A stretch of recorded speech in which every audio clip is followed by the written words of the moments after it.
Everyone, welcome back to JS homely hubs. బాడీలో జింక్తో పాటు హెయిర్ గ్రోత్ని పెంచే కారపొడిని అయితే చూపిస్తాను రండి.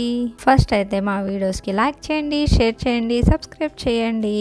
ముందుగా కరివేపాకుని తీసుకొని శుభ్రంగా కడిగి ఓన్లీ ఫ్యాన్లో మాత్రమే ఆరబెట్టుకోవాలండి. ఎండలో అయితే ఆరబెట్టకూడదు. బాగా ఆరిపోయిన తర్వాత ఇంకా స్టవ్ మీద పాన్ పెట్టుకొని ఒక చిన్న స్పూన్తో హాఫ్ స్పూన్ ఆయిల్ వేసి దాంట్లో ఒక కప్ వచ్చి పంకిన్ సీడ్స్ వేసి దొరగా వేయించుకోవాలండి.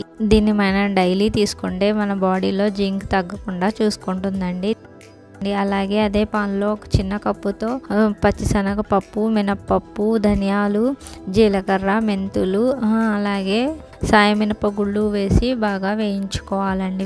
ఎండుమిర్చి కూడా వేసి బాగా వేయించుకోవాలి. కారానికి సరిపడా మీరు ఎంత కారం తింటే అంత వేయించుకోండి. అలాగే దాంట్లోనే ఒక చిన్న కప్పుతో నువ్వులు వేసుకొని అది దోరగా వేయించుకొని అవన్నీ చల్లార్చుకోవాలి. మళ్ళీ అదే పాన్లో ఒక డ్రాప్ ఆయిల్ వేసి శుభ్రం చేసుకున్న కరివేపాకు వేసి బాగా వేయించుకోవాలి.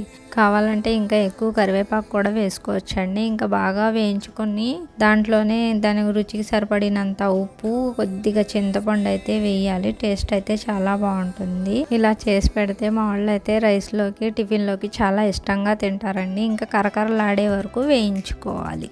సౌండ్ రావాలండి.